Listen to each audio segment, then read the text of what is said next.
Hey, what's going on, y'all? Shout out to the Lions Den Boxing community. It's your boy Fight Critic, and I wanted to make a special kind of video. This is going to be a five-part series.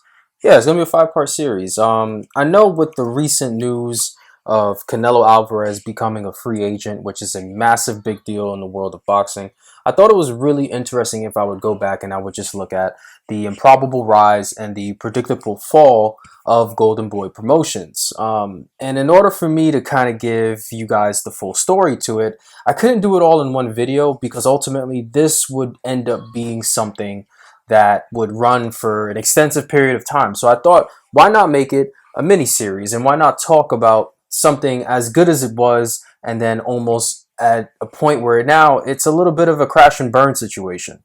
And I think Golden Boy is the perfect example to use because I don't think we've seen a promotional company as good as it was. And when Golden Boy was at its height, it was considered maybe to be the best promotional company in boxing for fighters. And nowadays, Golden Boy Promotions pretty much has been reduced to a second tier rate promotion.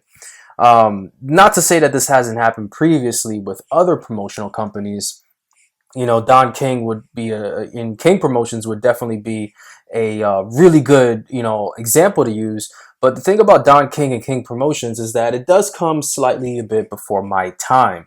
And in order for me to speak about Don King and King Promotions, I would have to put myself in the level of time of a span where I would consider myself to be, a boxing guru at a time.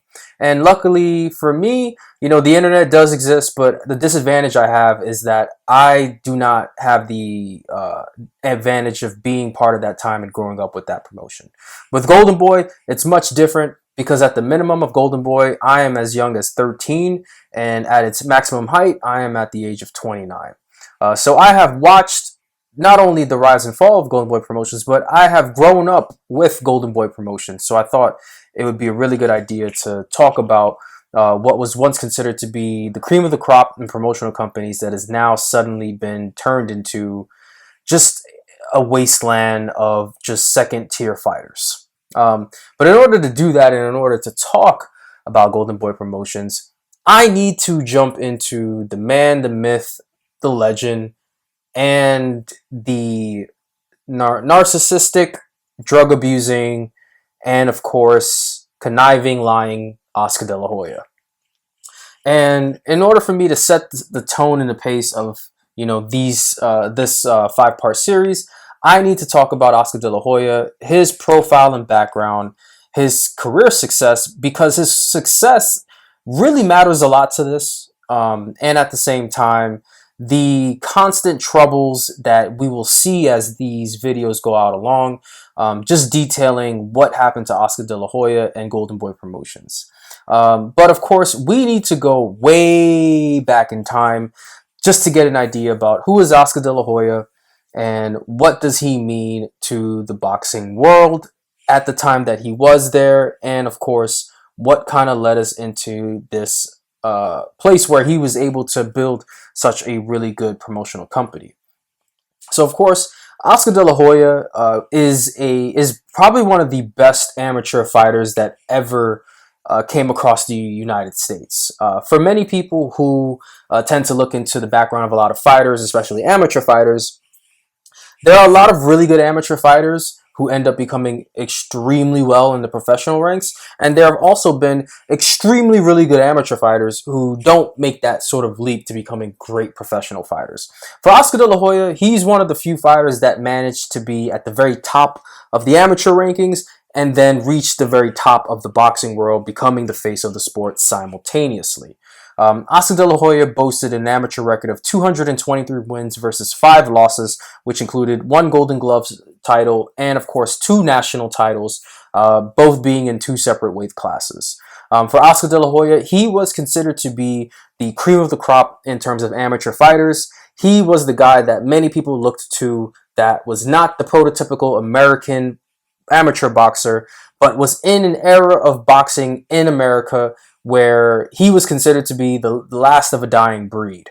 And what I mean by that is when you look at the United States and you look at its history of winning gold medals in boxing, the 80s and very much the early 90s was the last time that that sort of reign was super important.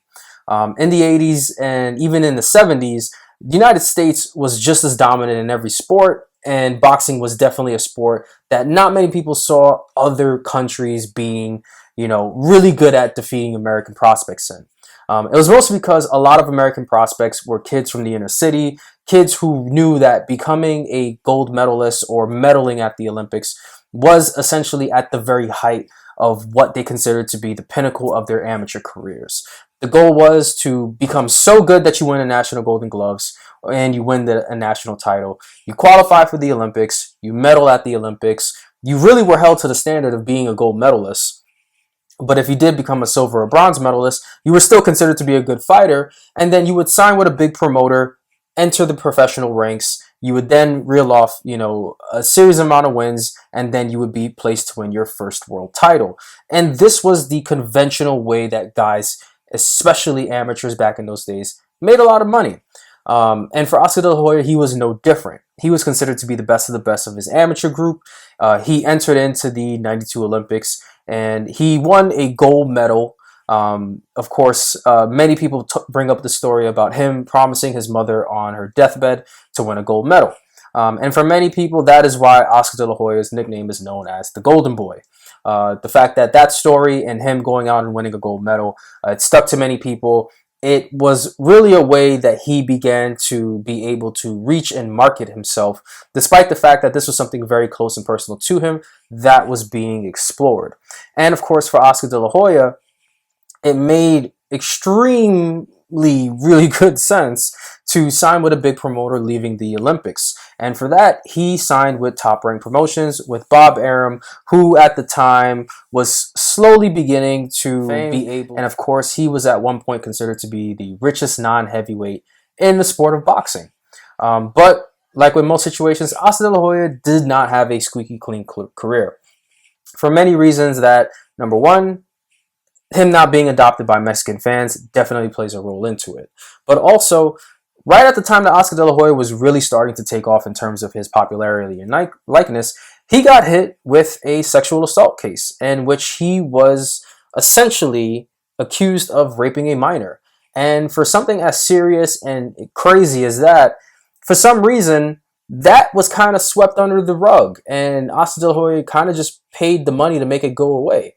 In today's world, and as you'll see with his future demons, you can't really get away with stuff like that simply because if you're a prominent figure, you are going to be in line to make a lot of money.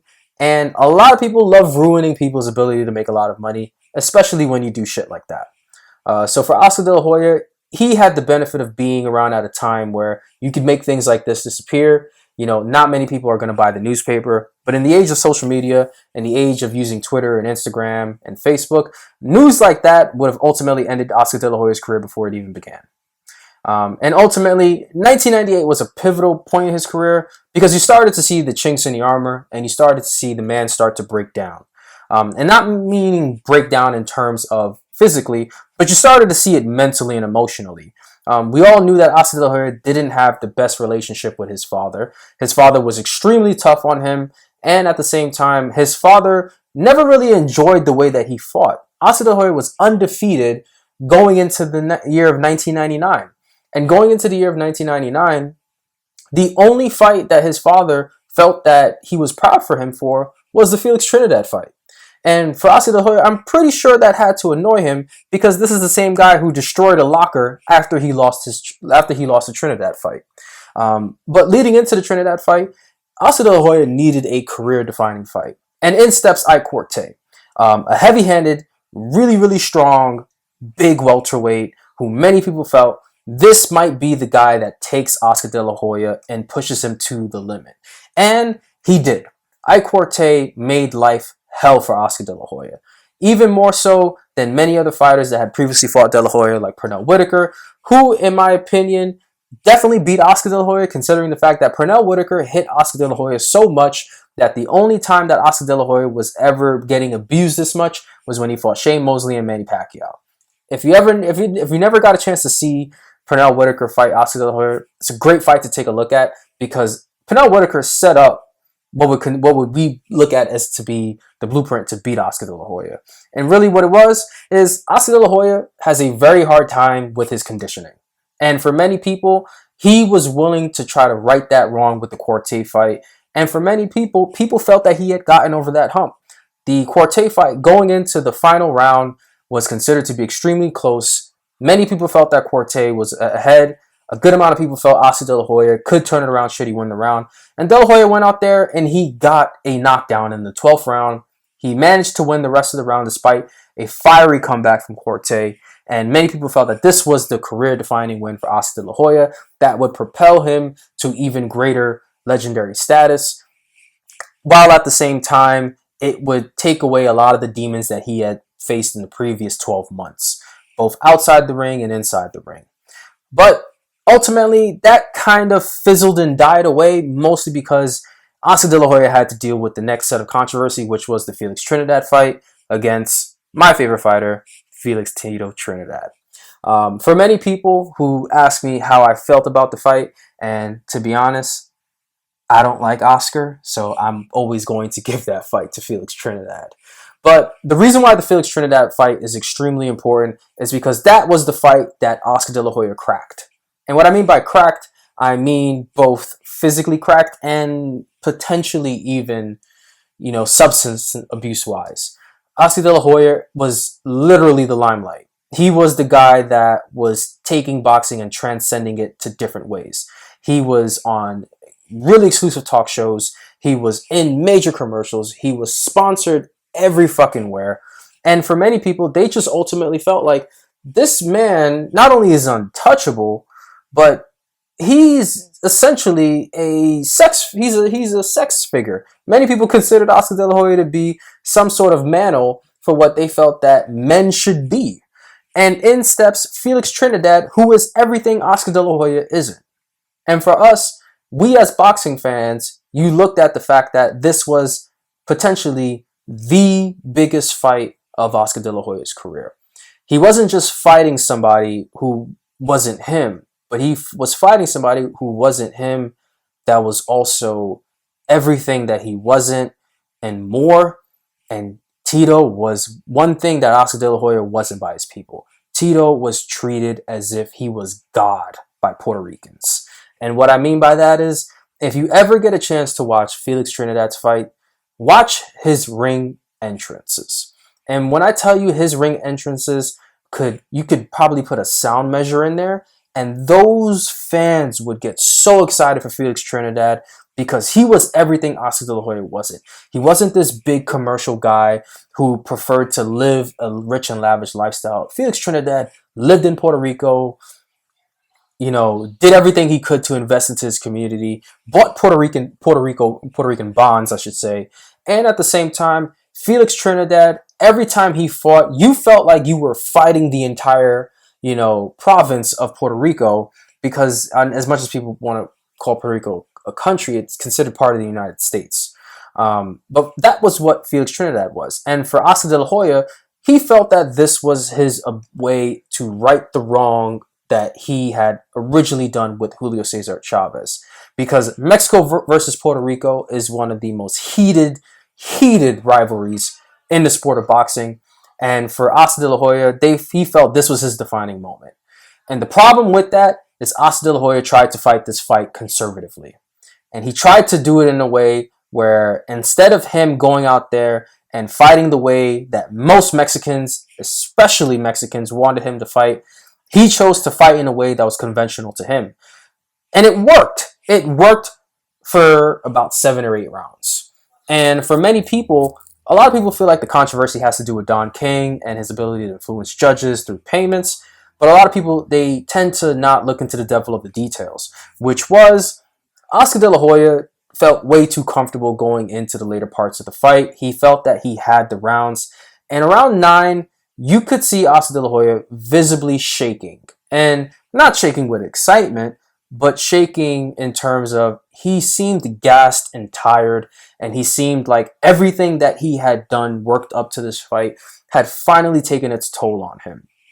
Whereas on the other side, As dejected as Felix Trinidad looked, Felix Trinidad remained in killer mode. And what that meant was Felix Trinidad was not going to fight like a guy who knew that he was losing. Felix Trinidad was going to go out there and he was going to try to do everything in his power to beat the living shit out of you. And for the last 5 rounds, you started to see the pendulum swing. And especially in the last 3 rounds, you literally watched Oscar De La Hoya run away from Felix Trinidad. He didn't want to throw punches. He didn't want to stay in a competitive fight and try to outland Trinidad or to do anything else. And because of that, Felix Trinidad managed to land punches on Oscar De La Hoya, which not only gave him those 3 rounds that he pocketed, but it also made the middle of the fight rounds, where they seemed to be competitive, start to sway in Felix Trinidad's favor. And at the end of the night, you had a decision win for Felix Trinidad that handed Oscar De La Hoya his first loss. And for Oscar De La Hoya, he cracked. This was the one fight that he had everything put into, and ultimately he felt that it was taken away from him. So the only way for Oscar De La Hoya to kind of get over this is to not only right his wrong and go out there and to win another world title, but to also then fight another guy who wasn't him. And the next guy that came in that order was Shane Mosley. It all came down to 1 round, and that was the 12th round. And Oscar De La Hoya versus Shane Mosley's 12th round is a classic 12th round. And what I mean by that, not just the classic 12th round, but also just the classic round in general. It was Shane Mosley literally ducking his head down and throwing nothing but power shots for 3 fucking minutes. And in those 3 minutes, Shane Mosley managed to do what many people didn't expect him to do. And that was outwork, it was to outmuscle, and it was to outland Oscar De La Hoya, doing something that nobody else had done previously, and also beating the punch total landed on Oscar that Pernell Whitaker had set a couple years prior. And in the end, Shane Mosley rightfully beat Oscar De La Hoya. So now you have Oscar De La Hoya in a span of 2 years where he has now taken the first 2 losses of his career, and he now has to start to consider, what is the next move for my career?